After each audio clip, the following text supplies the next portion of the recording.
You sync to the cloud, so you're all backed up, right? Wrong. And that mistake could cost you everything. File sync and file backup are not the same thing, although they do seem similar. By the end of this video, you're going to know the differences. And we'll also cover a few of the popular options out there. By the way, what does everybody think of my new office? Yeah, I have a limited budget. First up, both services, file sync and remote file backup, both use the cloud. Now let's quickly clear up something about the cloud. It's not something that lives up high in the sky. In fact, it is large buildings with a lot of computer servers within them, and they're just outside of a big town somewhere. Okay, so let's do a quick comparison. File synchronization services shares the latest file among all your devices. Very convenient. Conversely, remote file backup saves several versions of a file, and it's not quite so easy to get at the file to retrieve it. Okay, first, let's go ahead and cover file synchronization. Let's go ahead and say that we're working on a file on our desktop computer and plug it along, and we hit save. Copy of it heads up to the cloud or the data center, and after a brief time, it will process that, and it will send copies down to our laptop and our phone. File sync sends the latest version of our files to all of our devices.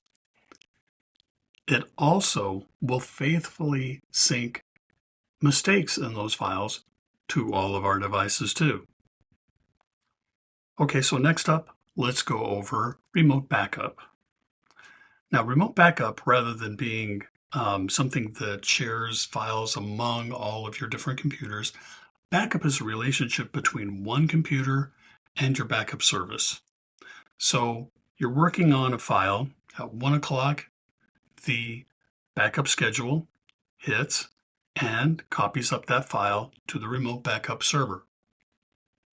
And you'll keep working on your file, and the 2 o'clock backup schedule will roll around, and it'll also make a copy of that file and timestamp it for the 2 o'clock time frame. Now, this is called versioning, and it's very important.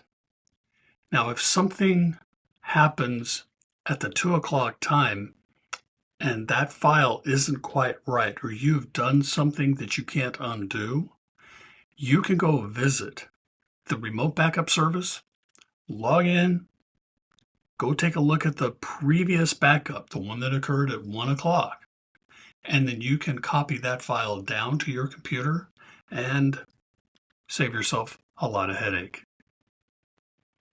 Okay, next up, I'd like to discuss two quick scenarios that might affect you.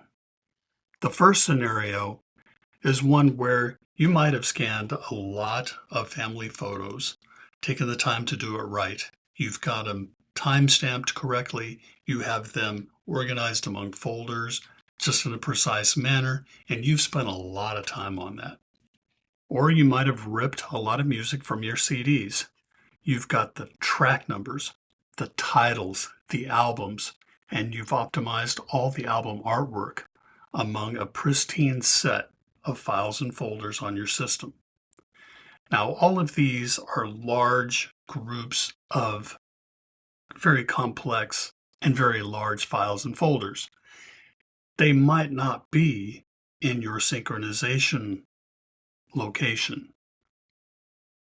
That means if anything were to happen, a hard drive fails, somebody steals your computer, or God forbid, your home catches fire and burns down and destroys your computer. Without a backup, all of that stuff is lost. That's devastating. Okay, here's the second scenario. You sit down in front of your computer and you're about to dig into some work or surf the web for a while, and you realize that all of your files and folders are locked out. You can't access them. They don't open up. You get errors every time you try to open up the latest document you saved yesterday. And you realize that it's ransomware. Now, this means a malicious hacker in some way was able to install the ransomware software that encrypted all the files and folders on your computer. That means they're locked out until they give you a key to unencrypt the files and folders. They may demand hundreds or even thousands of dollars to give you that key. Do you pay them? Maybe. But if you do, is there any guarantee that they're going to actually send you that key? Remember, these are malicious people who install ransomware on hospitals' computer systems. They're not nice people. Without a backup, you're sunk. But with a backup, you're able to wipe your computer, reinstall the operating system, go visit your remote backup service website, select the files you need to restore, wait for them to download, and you're good to go. And also tell your cousin, stop clicking on those sketchy links. Now let's go over a few of the options for file sync and remote file backup. First up is Dropbox. It is the OG of file sync software. It has matured into a wonderful, solid, clean experience, and it is great for collaboration. Next up is OneDrive. It's Microsoft's knockoff of Dropbox. It too, over the years, has really turned into a solid file syncing service, and it's built into Microsoft 365 subscriptions. And then there's Apple's iCloud. If you're in the Apple ecosystem, this is probably the most compelling service, and for me, I would tell you it's the way to go. iCloud offers device backups for your iPhone, your iPad. It also offers photo sync, optimization, and even backup services. It'll also share data across apps like Calendar, Reminders, your Apple Notes, and it'll also allow that same sort of service among third-party apps. Let me know if an iCloud video would be helpful to you. And let's take a look at a few backup options that are out there. First up, iDrive. Not related to Apple at all.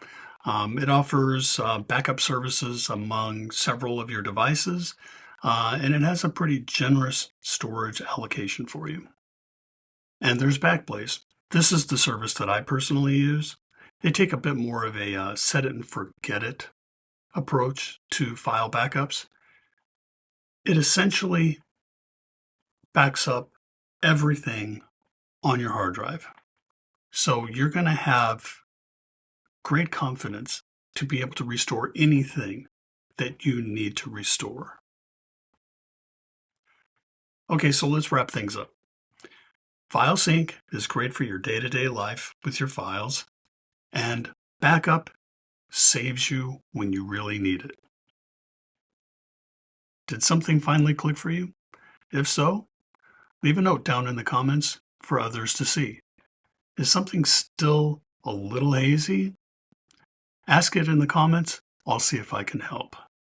Thanks for spending your time with me. I really appreciate it. Be safe, have fun, keep learning, and I'll see you next time.